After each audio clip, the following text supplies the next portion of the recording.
وبطلت إن رأى متيمم ماء أو تمت مدة مسحه أو نزع خفيه بعمل يسير. اور باطل ہو جائے گی اگر تیمم کرنے والے نے پانی دیکھ لیا یا پھر پوری ہو جائے مسح کی مدت، یا نکال دے موزے توڑے عمل سے، یا سیکھ لے میں شخص کوئی صورت، او وجد عار ثوبا، یا ننگا شخص کپڑا پا لے،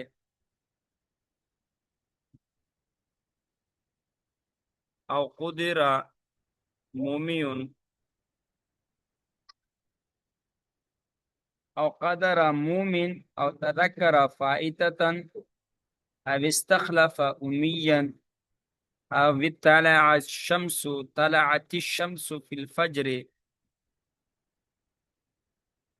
یا پھر قادر ہو اشارہ سے پڑھنے والا رکوع سجدہ پر، او قادر مومن، یا قادر ہو اشارے سے نماز پڑھنے والا علی الرکوع والسجود، رکوع اور سجدے پر، او تذکر فائتتا، اور یا وہ اس کو یاد آ جائے فوت شدہ نماز اور اس کی ترتیب ساقط نہیں ہوئی، یعنی حد کثرت میں داخل نہیں ہوئی، 5 سے زیادہ نماز قضا نہیں ہوئی، او استخلف امیا، یا اس نے خلیفہ بنایا امی کو، ان پڑھ کو جو قرات پر قادر نہیں ہے، امام کو حدث لاحق ہوا، اب طلعت الشمس فی الفجر،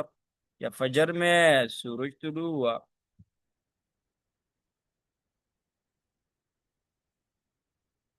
تشہد کے مقدار بیٹھنے کے بعد، او دخل وقت العصر فی الجمعہ، تشہد کی مقدار بیٹھنے میں جمعے میں عصر کا وقت داخل ہو جائے، او سقطت جبیرتہ عن برء،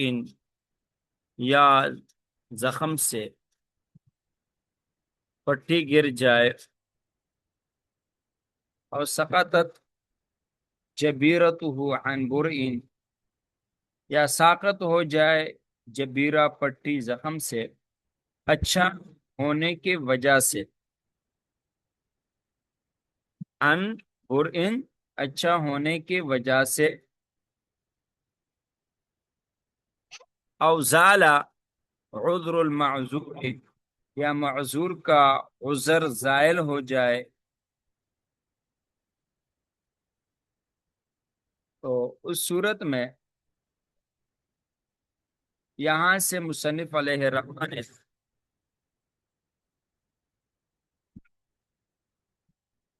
وبطلت،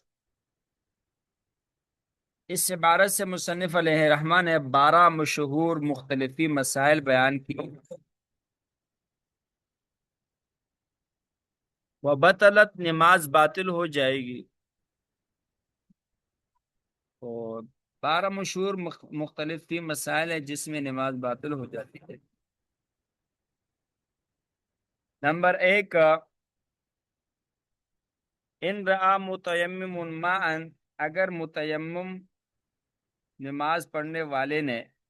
مقدار تشہد بیٹھنے کے بعد پانی دیکھا، یعنی پانی کے استعمال پر قادر ہوا، او تمت مدت مسحہ، یا مسح کی مدت پوری ہو جائے۔ نمبر 2، موضوع پر مسح کرنے والا تھا، مقدار تشہد بیٹھنے کے بعد مدت مسح پوری ہو گئی، بشرطے کہ پاؤں دونوں کے لیے پانی استعمال کرنے پر قادر ہو، او نزع خفیہ بعمل یسیر۔ نمبر 3، بعد از تشہد عمل یسیر کے ساتھ موزے نکالے، او تعلم امی سورتھا۔ نمبر 4،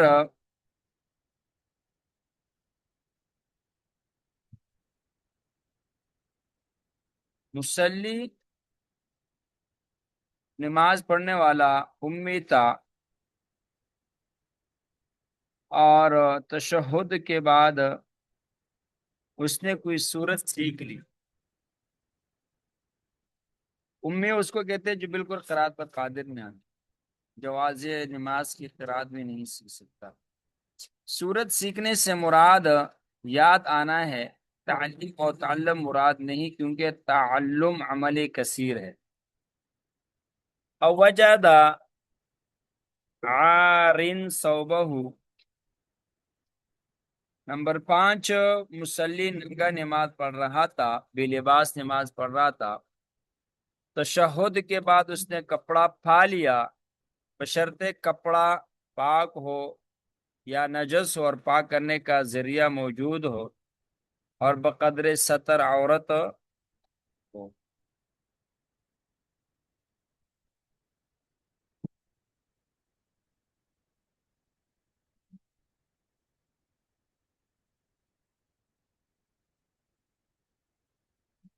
او قدر مومن علی الرکوع والسجود، یعنی نماز پڑھنے والا رکوع سجدے سے عاجز تھا، اشارے سے نماز پڑھ رہا تھا، تشہد کے بعد رکوع سجدے پر قادر ہوا. او تذکر فائتۃ، یا امام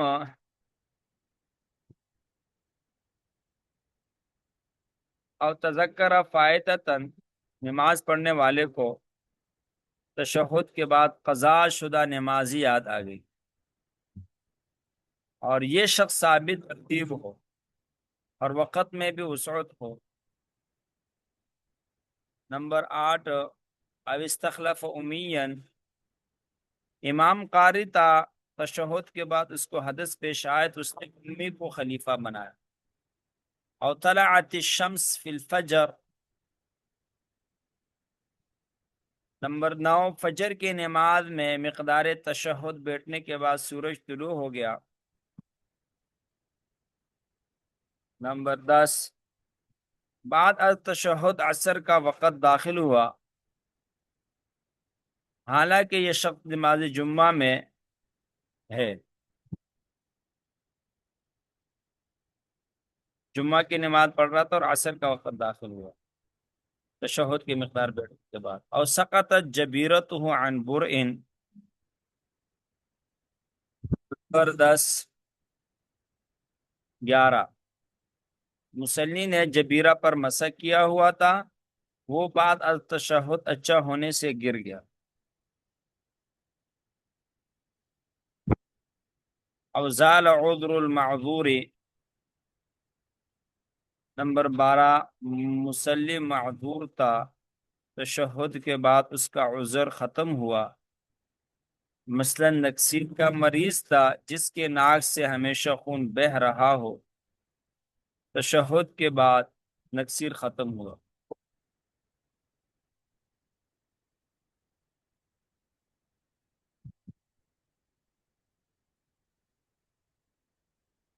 مذکورہ بالا تمام صورتوں میں امام ابو حنیفہ کی نزدیک نماز باطل ہوگی اور صاحبین رحمہ اللہ تعالیٰ کی نزدیک نماز پوری ہوگی، کیونکہ امام ابو حنیفہ کے نزدیک نماز سے اختیاری فعل کے ساتھ نکلنا فرض ہے، کیونکہ دوسرے کوئی فرض نماز ادا کرنا ممکن نہیں ہے جب تک اس نماز سے نہ نکلے. جب تک کہ اس نماز سے نہ نکلے تو دوسرے کوئی فرض ادا کرنا ممکن نہیں، اور جس فعل کے بغیر فرض تک پہنچنا ممکن نہ ہو وہ فرض ہے. اس لیے ان عوارض کا خروج از نماز سے پہلے پیش آنا ایسا ہے جیسے درمیانی نماز میں پیش آنا ہے، اور نماز کے درمیان میں ان عوارض کے پیش آنے سے نماز باطل ہو جاتی ہے. لہذا قعدہ اخیرہ کے بعد بھی نماز کو باطل کرنے والی چیز پیش آ سکتی ہے. صاحبین رحمہ اللہ تعالیٰ کے نزدیک نماز سے اختیاری فعل کے ساتھ کرنا فرض نہیں، لہذا تشہد کے بعد ان عوارض کا پیش آنا ایسا ہے جیسے سلام پھیرنے کے بعد پیش آنا. ظاہر ہے کہ بعد السلام یہ عوارض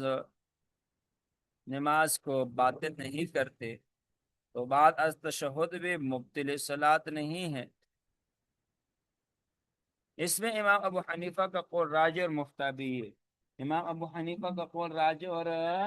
مفتابی ہے۔ امام صاحب کا قول راجع ہے۔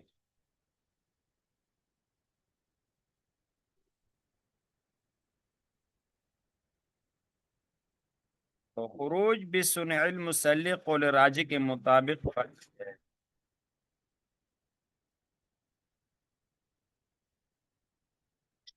اگر نمازی نے ایک طرف سلام پھیرا پھر حدث لاحق ہوا تو نماز ہو جاتی ہے۔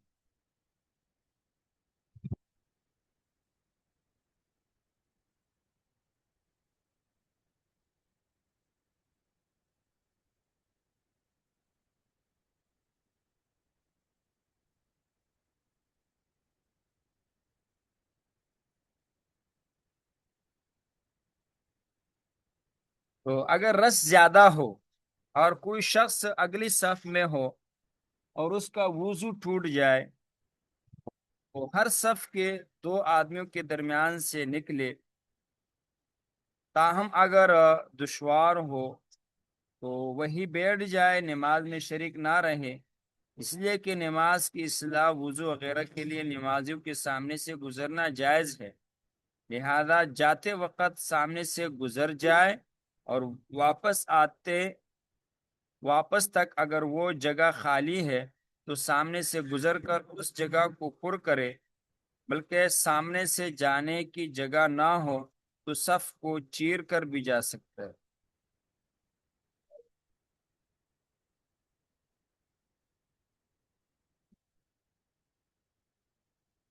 وصح استخلاف المسبوق فلو اتم صلاة الامام قدر مدرکا یسلم بهم۔ وصح استخلاف المسبوق، اور صحیح ہے نائب بنانا مسبوق کو، فلو اتم صلاة الامام، فلو اتم اگر مسبوق نے امام کی نماز کو پورا کیا، ولو اتم صلاۃ الامام قدر مدرکا یسلم بہم، پس اگر مسبوق نے پوری کر دی امام کی نماز تو آگے کر دے مدرک کو، وہ سلام پھیرے۔ وتفسد بالمنافی صلاته دون القوم، قوم اور فاسد ہو جائے گی منافی نماز سے اس کی نماز، نہ کہ قوم کی۔ کما تفسد بقحقحة امامه لدى اختتامه، جیسے فاسد ہو جاتی ہے اس کی امام کے قہقہے سے نماز کے اختتام کے وقت، نہ کہ امام کے مسجد سے نکل جانے سے۔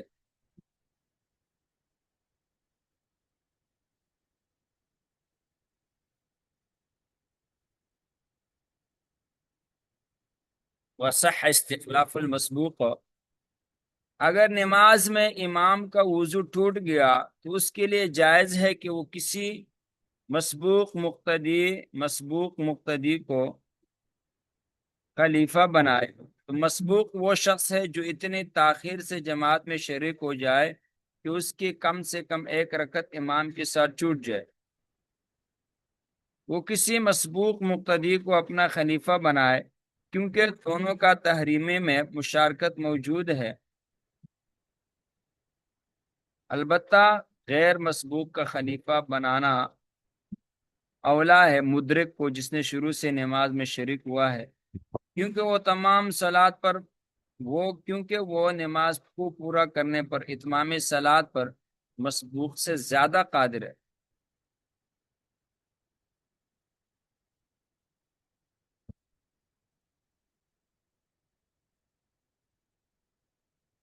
بس جب یہ مسبوق خلیفہ امام کی نماز پورے کر دے تو اب کسی ایسے مقتدی کو آگے کر دے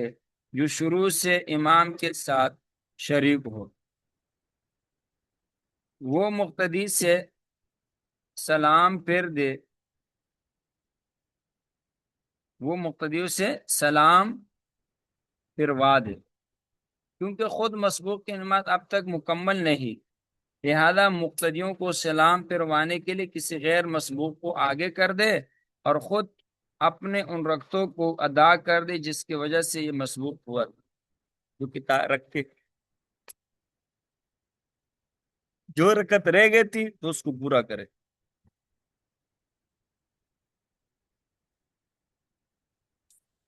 یہ اس کے لیے امی کو آگے کر سکتے ہیں سلام پھروانے کے لیے؟ جس کو بالکل نہیں آتا،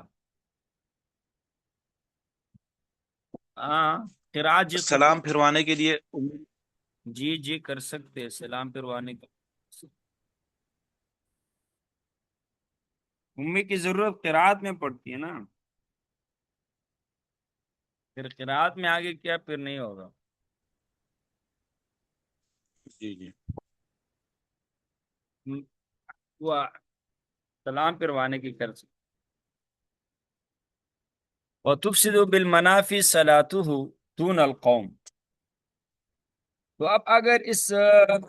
مسبوق خلیفہ سے کوئی منافی نماز کا کام سرزد ہو جائے تو اس کی وجہ سے خود اس کی نماز فاسد ہو جائے گی، دیگر مقتدیوں کی نماز فاسد نہیں ہوگی، کیونکہ مقتدی نماز خود اس کے حق میں تو وسط نماز میں ہے، اس لیے اس کی نماز فاسد ہو جائے گی، اور مقتدیوں کی نماز چونکہ اس مفسد سے پہلے مکمل ہو چکی ہے لہذا ان کی نماز فاسد نہیں ہوگی۔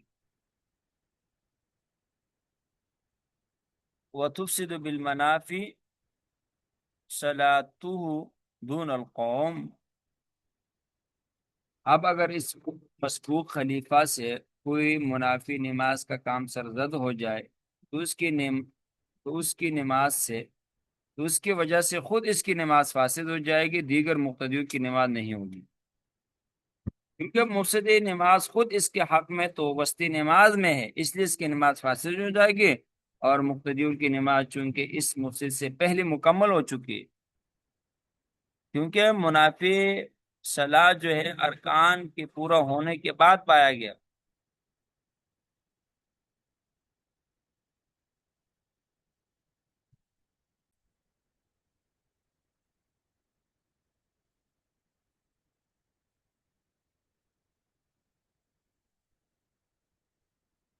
کس کو ہوش بنا دو؟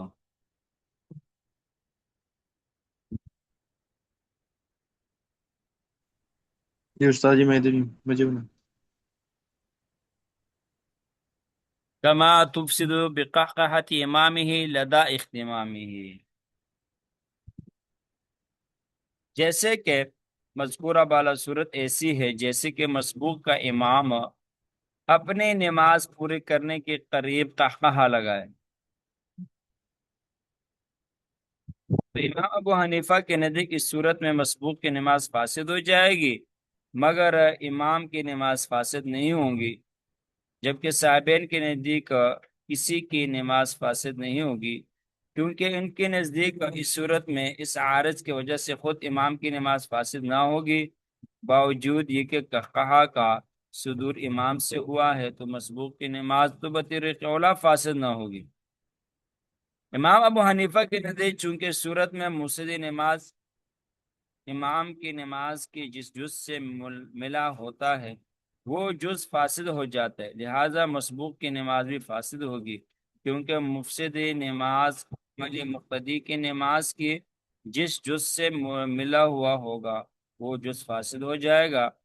اور جو باقی ماندہ نماز کی بنا کے لیے مانے ہیں